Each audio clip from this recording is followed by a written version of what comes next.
আসসালামু আলাইকুম সুপ্রিয় দর্শক, চলে আসলাম এই মুহূর্তে পাওয়া সবচেয়ে গুরুত্বপূর্ণ আবহাওয়ার নতুন আপডেট নিয়ে।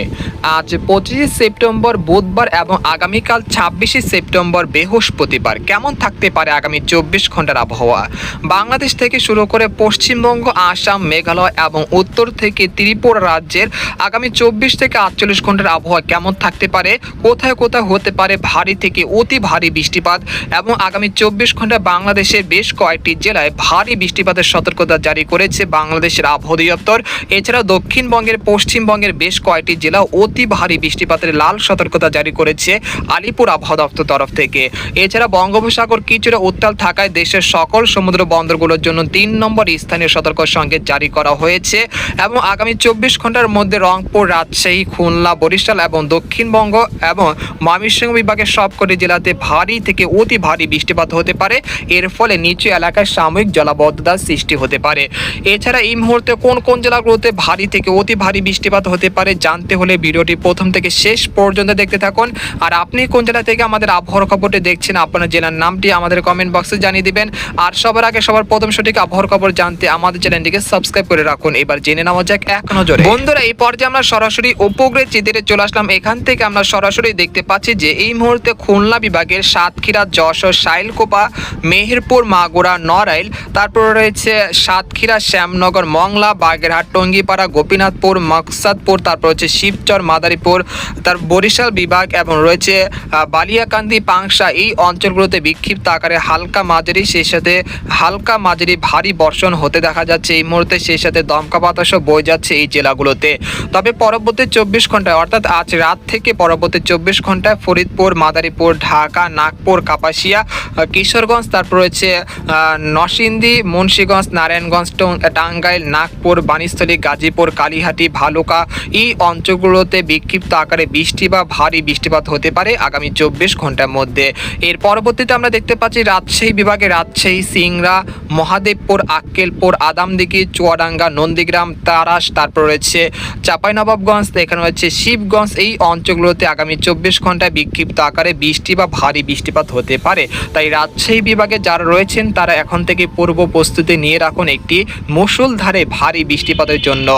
এর পরবর্তীতে আমরা দেখতে পাচ্ছি যে দক্ষিণবঙ্গের সবকটি জেলাতে আগামী 24 ঘন্টা অর্থাৎ আজ রাত থেকে আগামীকাল বৃহস্পতিবার রাত 8টা পর্যন্ত কলকাতা, কলাঘাট, খড়গপুর, তারপর হচ্ছে আরামবাগ, চন্দননগর, বর্ধমান, শান্তিপুর, বানকুরুলিয়া, পুরুলিয়া, ঝাড়গ্রাম, দুর্গাপুর, সিউড়ি, কাটুয়া, নালিহাটি, মুর্শিদাবাদ, কৃষ্ণনগর, তারপর হচ্ছে পূর্ব পশ্চিম মেদিনীপুর, উত্তর ও দক্ষিণ 24 পরগনার সবকটি জেলাতে বিক্ষিপ্ত আকারে বৃষ্টি বা ভারী বৃষ্টিপাত হতে পারে। আর ভারী বৃষ্টিপাতের কারণে কলকাতা সংলগ্ন যে জেলাগুলো রয়েছে সেখানে জলাবদ্ধতার সৃষ্টি হতে পারে। এছাড়া আগামী 24 ঘন্টা ময়মনসিংহ বিভাগের ময়মনসিংহ, জামালপুর, শেরপুর, কিশোরগঞ্জ, কাপাসিয়া, তারপর কটিয়াদি, ভালুকা, তারপর রয়েছে নেত্রকোনা, নালতিবাড়ি, জামালপুর, শেরপুর, এই অঞ্চলগুলোতে বিক্ষিপ্ত আকারে বৃষ্টি বা বজ্র সহ বৃষ্টিপাত হতে পারে। এর পরবর্তীতে সিলেট বিভাগে সিলেট, মৌলভীবাজার, তারপর হচ্ছে বালাগঞ্জ, হাবিবগঞ্জ, নাসিরনগর, মৌলভীবাজার, কামালগঞ্জ, বালাগঞ্জ, তারপর হচ্ছে চাতক, তারপর হচ্ছে জয়ন্তাপুর, কানাইঘাট, এই অঞ্চলগুলোতে বিক্ষিপ্ত আকারে বৃষ্টি বা ভারী বৃষ্টিপাত হতে পারে। আর সেই সাথে ভারতের ত্রিপুরা রাজ্যের আগারতলা, আমবাসা, উদয়পুরের বেশ কয়েকটি জেলাতেও বিক্ষিপ্ত আকারে বৃষ্টি বা ভারী বৃষ্টিপাত হতে পারে। এর পরবর্তীতে চট্টগ্রাম বিভাগের বেশ কয়েকটি জেলা বিক্ষিপ্ত আকারে হালকা মাঝারি বৃষ্টিপাতের সম্ভাবনা রয়েছে, যেটার পরিমাণ থাকতে পারে প্রায় 50 থেকে 60 মিলিমিটার পর্যন্ত। এর পরবর্তীতে আমরা দেখতে পাচ্ছি রংপুর বিভাগের রংপুর, তারপর হচ্ছে ঠাকুরগাঁও, পঞ্চগড়, তেতুলিয়া, তারপর হচ্ছে লালমনিরহাট, কুড়িগ্রাম, তারপর হচ্ছে চিলমারি, তারপর হচ্ছে পীরগঞ্জ, শিবগঞ্জ, এই অঞ্চলগুলোতে বিক্ষিপ্ত আকারে বৃষ্টি বা ভারী বৃষ্টিপাত হতে পারে। আর আলিপুরদুয়ার, কোচবিহার, জলপাইগুড়ি, শিলিগুড়ি, এই অঞ্চলগুলোতে আগামীকাল বৃহস্পতিবার দুপুর থেকে পরবর্তী 24 ঘন্টায় ভারী থেকে অতি ভারী বৃষ্টিপাত হতে পারে। তাই যারা উত্তরবঙ্গে রয়েছেন আগামীকাল বৃহস্পতিবার দুপুরের দিকে ভারী বৃষ্টিপাতের জন্য পূর্ব প্রস্তুতি নিয়ে রাখুন। এই পর্যায়ে আপনাদেরকে জানিয়ে দেবো যে আগামী 24 ঘন্টার সবচেয়ে বেশি বৃষ্টিপাতের সম্ভাবনা কোন কোন জেলাগুলোতে রয়েছে। আমরা এখানে দেখতে পাচ্ছি যে আগামী 24 ঘন্টা রংপুর, দিনাজপুর, ঠাকুরগাঁও, পঞ্চগড়, তেতুলিয়া, দেবীগঞ্জ, জলঢাকা, লালমনিরহাট, কুড়িগ্রাম, চিলমারি, তারপর পীরগঞ্জ, এখানে রয়েছে পেতনিকলা, আক্কেলপুর, আদামদিঘি, তারপর হচ্ছে শিবগঞ্জ, মহাদেবপুর, পুটিয়া, চাঁপাইনবাবগঞ্জ, নন্দীগ্রাম, এই অঞ্চলগুলোতে আগামী 24 ঘন্টায় প্রায় 100 থেকে 150 মিলিমিটার পর্যন্ত ভারী বৃষ্টিপাত হতে পারে।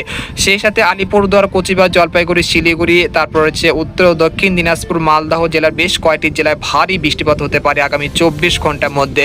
এছাড়া ময়মনসিংহ এবং সিলেট বিভাগের বেশ কয়েকটি জেলায় ভারী বৃষ্টিপাতের সম্ভাবনা রয়েছে। আপনারা যদি দেখতে পাচ্ছেন মৌলভীবাজার, মাদান, তারপর হচ্ছে নেত্রকোনা, সুনামগঞ্জের বেশ কয়েকটি জেলায় প্রায় 100 থেকে 120 মিলিমিটার পর্যন্ত ভারী বৃষ্টিপাত হতে পারে। আর খুলনা, বরিশাল, ঢাকা এবং চট্টগ্রাম বিভাগে 50 থেকে 60 মিলিমিটার পর্যন্ত ভারী বৃষ্টিপাত হতে পারে। আর দক্ষিণবঙ্গের, পশ্চিমবঙ্গের সবকটি জেলাতে বিক্ষিপ্ত আকারে হালকা মাঝারি বৃষ্টি বা ভারী বৃষ্টিপাত হতে পারে, যেটা পরিমাণ থাকতে পারে 80 থেকে 90 মিলিমিটার পর্যন্ত। এই পর্যায়ে আপনাদের জানিয়ে দেবো যে এই বৃষ্টিপাত কবে নাগাদ বিদায় নিতে পারে। আমরা দেখতে পাচ্ছি যে দেশের অধিকাংশ জেলায় বৃষ্টি বা ভারী বৃষ্টিপাতের সম্ভাবনা রয়েছে। এই পরিস্থিতি আগামীকাল বৃহস্পতিবারও অব্যাহত থাকতে পারে। এরপর 27 সেপ্টেম্বর থেকে ধীরে ধীরে বৃষ্টিপাতের প্রবণতা হ্রাস পেতে পারে, একই সঙ্গে তাপমাত্রাও ধীরে ধীরে বৃদ্ধি পেতে শুরু করবে। এরপর আমরা দেখতে পাচ্ছি যে 28 সেপ্টেম্বর তাপমাত্রা আবারও বৃদ্ধি পেতে পারে, একই সঙ্গে বৃষ্টিপাতের প্রবণতাও হ্রাস পেতে পারে। এরপর 29 সেপ্টেম্বর থেকে দেশের পশ্চিমে যে জেলাগুলো রয়েছে সেখানে তাপমাত্রা বৃদ্ধি পাওয়ার সঙ্গে সঙ্গে তাপপ্রবাহ শুরু হয়ে যেতে পারে, যেটা থাকতে পারে অক্টোবর মাসের প্রথম সপ্তাহ পর্যন্ত। তো এই ছিল একটি খবর। তো আজকের মতো এখানে বিদায় নিলাম, দেখা হবে পরের একটি ভিডিওতে। সেই পর্যন্ত আমাদের সাথে থাকুন, ধন্যবাদ।